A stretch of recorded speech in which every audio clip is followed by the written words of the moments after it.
Good morning, everybody. You heard the bell, very important. When the bell rings, you have to be here. Mrs. Speaker, distinguished colleagues, ladies and gentlemen, I'm honored to open the 24th session of the Inter-Parliamentary Conference on the Common Foreign and Security Policy and Security and Defense Policy. Welcome. I hope everyone had a safe travel to Bruges. And I hope you will have the time to enjoy this beautiful city with the wonderful streets, the canals, and our fantastic cultural heritage. But let me first walk through some practical issues. All the thematic sessions will take place in this room and be organized in the same way. Details about the simultaneous translation and the use of Wi-Fi you will find on the instruction sheet on your table. And when you push floor, that will be English. Very important, and maybe you discovered already, the permanent coffee counter. It's at your disposal back on the side room, where you can keep following the conference room also from the screen. So there will be no pause, so you can take your coffee when you want. So, ladies and gentlemen, let's start. And I hope you will enjoy the sessions, and I'm looking forward to all your contributions. And now I will first give the floor to Stephanie Doze. She is our Speaker of the Belgian Senate. You have the floor.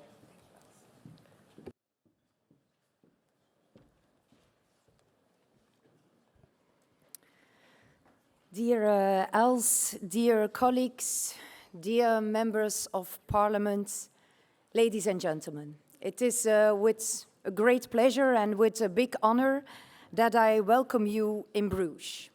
And I hope really that many of you had already the chance to discover this really magnificent city, which has been rightfully named as a UNESCO World Heritage. Bruges is really a crown jewel of Belgium and European history. It is a testament to the rich culture that unites our continent. This is a place where European story is being told through art, through architecture and living memories. And now, dear colleagues, I want you to take a moment. Take a moment to reflect and imagine that it is all gone. No belfry, no cathedral, no 14th century paintings, no museums, no schools where local history is taught, no tourists discovering our common cultural identity. And then, imagine a foreign power marching through this city, stripping away all signs that once we were European, tearing down all buildings and replacing school books with an alternative history. What would you say then? You would say then that this is a cultural genocide. Well, my dear colleagues, this is exactly what is happening today in Ukraine. Wherever Russian boots touch the ground, Ukrainian culture is erased. Artifacts are destroyed or displaced. And even worse, children are being kidnapped and brainwashed. When I went to Kiev last year, I visited the St. Sophia Cathedral. In the cathedral stands the tomb of Yaroslav the Wise, one of the greatest leaders of the 10th century Kievan state, stretching from the Black Sea up to the frozen woods of Karelia. In those days, Kiev built its cathedrals, while Moscow was only a provincial village. And yet few Russians today would be able to tell you that, because Putin has rewritten history to make it match his ideology. And right now, he is using brutish force to impose his delirium on innocent sovereign nations. And dear colleagues, make no mistake. The Russians did not stop at Crimea. They did not stop at Donetsk. And they will not stop at Kiev. Putin is not just a modern Tsar seeking some territorial enlargement. He is an ideological warmonger who has made the mere existence of foreign countries into a threat to Russia, because in absence of any good domestic policy, he needs war for his own political survival. And in absence of any logical arguments for this war, he needs brainwashing to gather support. Both his wars and his brainwashing are spilling over today into our European Union. The threat of undermining the peace and prosperity that our union has built over the past 70 years has never been larger. Even more so, because Europe stands as a lonely beacon of stability in an increasingly unsafe world. Gaza, Sudan, Ethiopia, Yemen. There are more than 100 armed conflicts being battled out today. And they are all wars against freedom. There are all wars against democracy, because democracy means dialogue. It means that you choose the cooperation over the battlefields. And China, Saudi Arabia, and Iran are emerging as dominant regional powers, disturbing the balance we have known for decades. They are offering political, military, and financial support beyond their immediate regions and thereby buying loyalty. To paraphrase a foreign leader, when the Chinese come, we get a new hospital.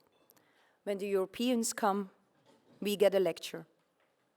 Our international leadership is being challenged. As a consequence, but just as worrying, we see an international decline in trust in our democratic institutions. The United States, who once were Europeans' safeguards, are more and more consumed by their own domestic troubles. And the Economist Democracy Index of the state of democracy in the world shows, year after year, a steady decline. In a year where 80 countries, it's about the half of the world's population, will head to the polls. So here, my dear colleagues, here we have it. Military threats, security concerns, and an ideological infiltration of illiberal ideas here, in the birthplace of democracy here in Europe. So must I stress how important this conference is? And I know I must not worry. I know that these issues have been on the top of your agenda for many, many years. And also, as Europeans, we know that crises can be solved and even accompanied by opportunities. Because of one thing we can be sure. The European people look at us. They look at us, the members of parliaments, for answers. Our discussions, they can and they will bring solutions, because we are still united by the vision of a future where peace, democracy, and prosperity guide the world. Those three goals can only be obtained by coherent and effective foreign policy, security policy, and defense policy. I wish you, dear colleagues, fruitful debates, which will surely be inspired and enriched by the magnificent backdrop of this city. Our continent counts really much on you. And finally, dear colleagues, to make up for not choosing the Belgian Federal Parliament for these discussions, we have made this video to show you where we usually work for our citizens. I thank you for your attention. Welcome to the Belgian Federal Parliament. It's a pity we can't welcome you in our building in Brussels, because the Belgian Parliament is a charming and open house, conducive to debate and meetings, which makes politics accessible to everyone. Les séances sont ouvertes, les commissions sont ouvertes au public, mais les gens ne le savent pas toujours. Du coup, on fait venir le contenu à eux par les réseaux sociaux. The Belgian Federal Parliament aims to be an inclusive parliament, reflecting the population it represents. Since 2019, for the first time in Belgium's history, both chambers have been presided over by a woman. Furthermore, we work and debate in both Dutch and French. The Belgian Federal Parliament is one of the only multilingual parliaments in the European Union. Ja, de charme van België en Brussel zit in hun meertaligheid. Dus als tolken zorgen wij ervoor dat elke senator of elk Kamerlid zijn eigen taal kan spreken. The Belgian Federal Parliament consists of two chambers, the House of Representatives and the Senate. Together, they form Belgium's federal legislature. Toutes les réunions parlementaires sont visibles sur le site internet de la Chambre en direct et là vous pouvez choisir directement sur lachambre.be. Green is the color of the House of Representatives. This is where laws are made and where we control the federal government and the budget. This is where we make policy. Tijdens het vragenuurtje in de Kamer krijgt iedereen 2 minuten spreektijd, geen uitzonderingen. Iedereen is gelijk voor de wet. The color of the Senate is red. This is a place of reflection and of meeting between the three language communities in all transparency. Wij tikken alles uit, inderdaad. Alles wat er gebeurt, alles wat er gezegd wordt in de vergaderingen. Dat wil zeggen dat alles wat er gebeurt in de zaal terug te vinden is in het integraal verslag. The Belgian Federal Parliament is a fascinating place where hundreds of people are passionately committed to democracy. J'habite au Parlement. J'ai grandi ici en tant que fils de concierge. Et maintenant, depuis 22 ans, je suis moi-même concierge. C'est un privilège. C'est capable de parler de la nation, ça représente le peuple. Et donc, c'est quand même un grand privilège de pouvoir vivre ici et d'être domicilié ici. This is a place where the past is cherished. Het federaal parlement van België is een van de enige 3 parlementen in de wereld met een eigen bijaard. But it's also the place where we prepare for the future.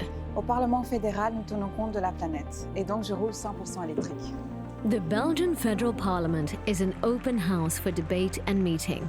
The future of Belgium starts here. Verschillende scholen vanuit heel België kruipen eigenlijk in de rol van een echte parlementariër. En wij proberen eigenlijk de jongeren zoveel mogelijk te stimuleren om het woord te nemen. Dat is wel een stap voor heel veel, maar eens dat ze die stap hebben gezet, zijn ze eigenlijk on fire om in het leven te kruipen van een echte parlementariër.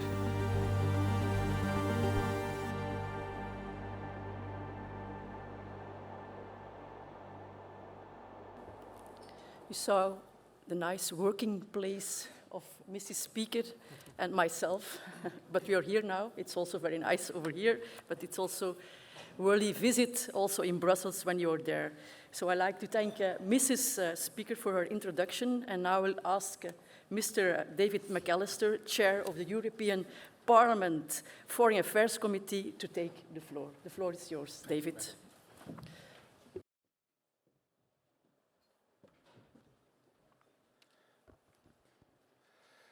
Thank you, Els, for giving me the floor. Madam Speaker, Madam Minister, ladies and gentlemen, dear colleagues. As Chair of the European Parliament's Committee on Foreign Affairs, it is also my pleasure and honour to welcome you here in Bruges, Brugge, for this 24th edition of the Inter-Parliamentary Conference, IPC, for our common foreign and security policy, as well as for our common security and defence policy. It is organised in the framework of the parliamentary dimension of the Belgian presidency of the Council of the European Union. So let me first of all, on behalf of all participants, thank our colleagues from the Belgian Federal Parliament, with both its chambers, for organising this event and for hosting us. I extend my appreciation especially to Madam Stephanie Doze, the Speaker of the Senate, and Madam Els van Hoof, Chair of the Foreign Affairs Committee of the House of Representatives, for your kind welcome and for bringing us together in this beautiful historic town of Bruges. I'm also particularly pleased to welcome so many colleagues from the national parliaments. Dear colleagues, ladies and gentlemen, needless to say, we are going through extremely challenging times with wars in Europe and in our immediate neighbourhood. This is a real geopolitical shift. How we respond is not just an ordinary policy choice. How we respond will determine nothing less than the fate and the future of our continent and our European Union. The CFSP and the CSDP are at the heart of this response, and it is our joint responsibility to help make that happen. These policies aim to enhance and protect the rules-based international order without a set framework in which states interact. Peace and prosperity are seriously at risk. So defending the international rules-based order should therefore be the top priority. If states choose to blatantly violate this order, we have no choice but to act. I sincerely hope, like I guess all of you, that one day the Russian Federation will stop its aggressive expansionist tendencies and return to the international order. But until then, we need to stand firm and we need to stand united. Our unwavering support to Ukraine is part of this response. The European Union has just agreed on the Ukraine facility, providing Ukraine with 50 billion euros to mitigate the unprecedented challenge of a country at war. Yet, we need to do more. Together with our partners, we all, on both sides of the Atlantic, need to stand shoulder to shoulder with Ukraine, not only for as long as it takes, but whatever it takes. To withstand the threat to the rules-based order, we as European Union should also step up our game. We are known for our soft power. We are very soft. We are known for our soft power based on democratic values, and rightly so. But our soft power needs a hard shell. It needs to be complemented by increased cooperation on security and on defense. This is how we can solidify our hard power and protect our soft power. Colleagues, we urgently need stronger and smarter defense cooperation in the European Union. Member states need to procure jointly to improve the interoperability of our armed forces and to reduce costs for our taxpayers. The EU Defence Industry Reinforcement Act, EUDIRPA, is an important starting point, but we know it is far from enough.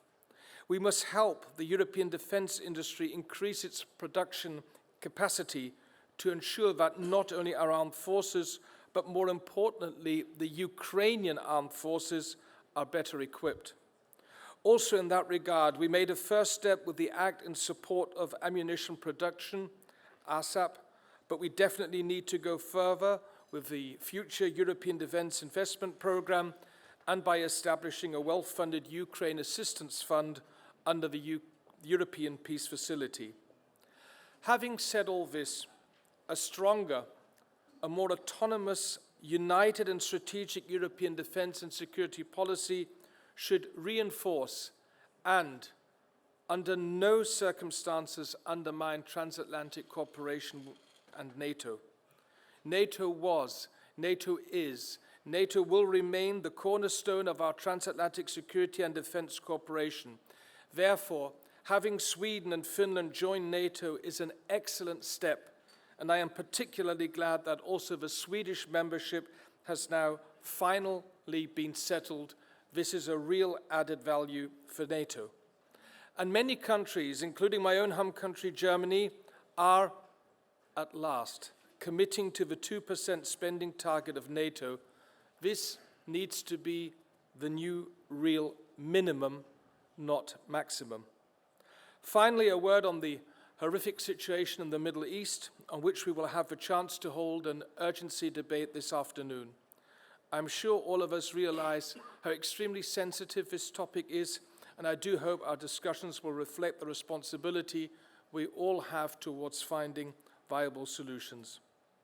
There is certainly a particularly urgency to break the cycle of violence, avoiding a regional escalation, as well as relaunching the peace process.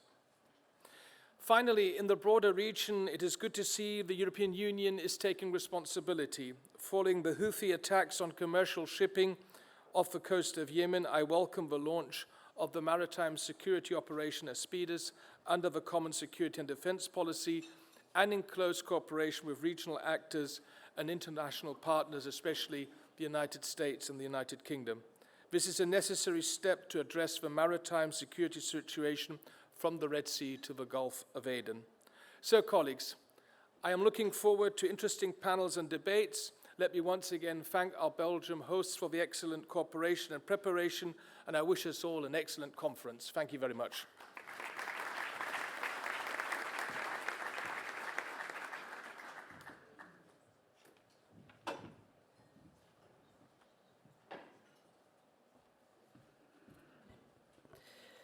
Thank you, David, for your wonderful speech. Dear Minister, dear colleagues, ladies and gentlemen, distinguished guests, good morning. I'm truly delighted to welcome you on the 24th Inter-Parliamentary Conference as part of the Belgian presidency of the EU. As I was preparing for today, I was reminded that I got my first real job in '93, when Belgium was holding also the EU presidency. I was a junior assistant to a minister.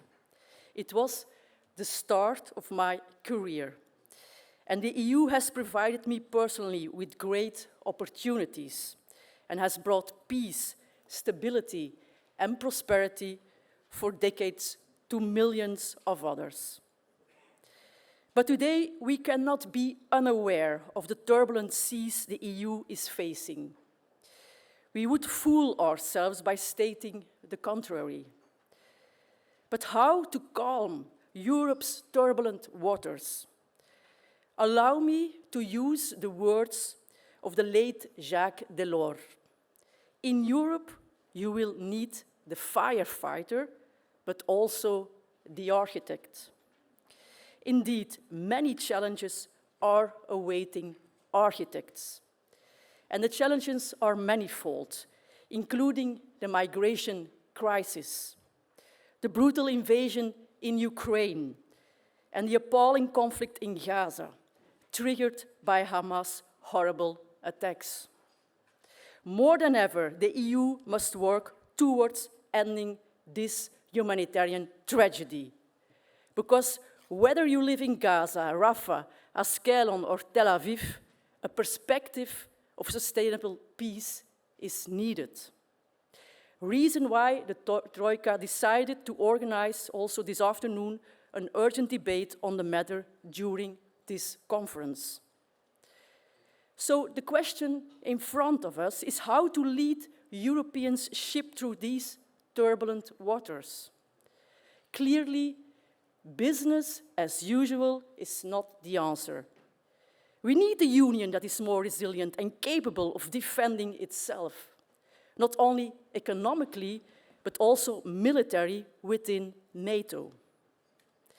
At the same time, the EU should be able to react more swiftly to high waves. This will require an open discussion on the use of qualified majority in foreign and security policy. And the Belgian presidency is keen to address these topics, and let us discuss them profoundly over the next 2 days.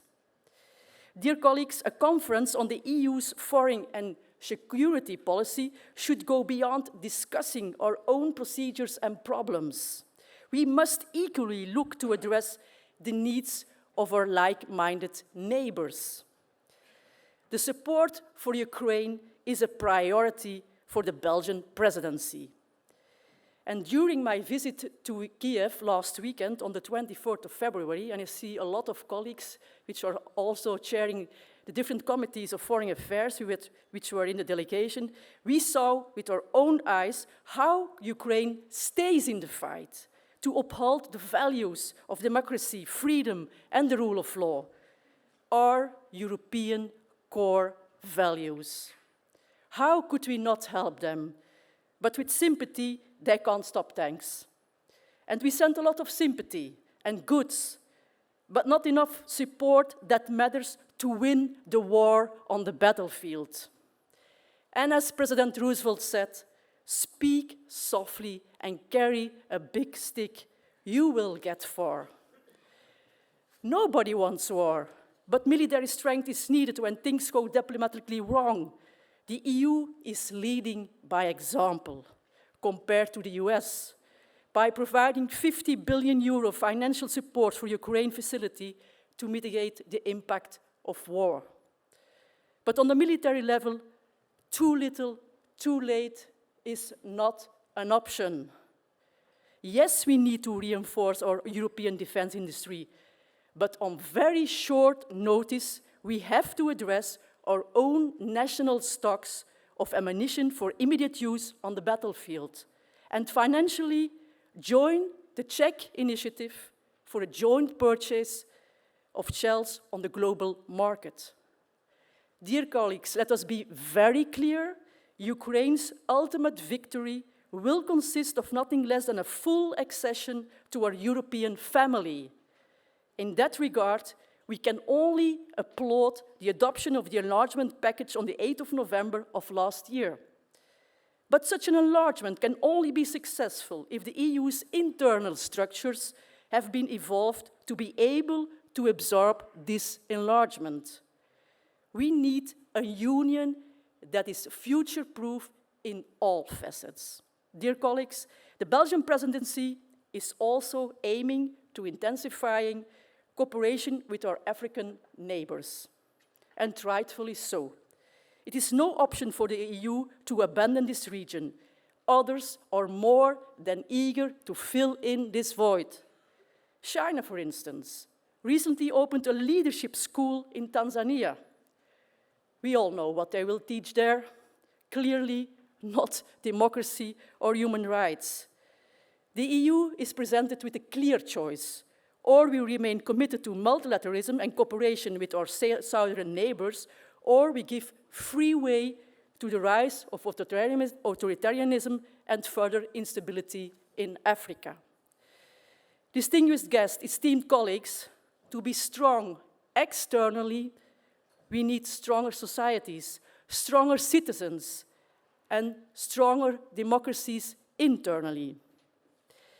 As a former European Council President, Herman Van Rompuy said, the end of the EU and the euro has been predicted many times, but in vain. The EU caravan moves on.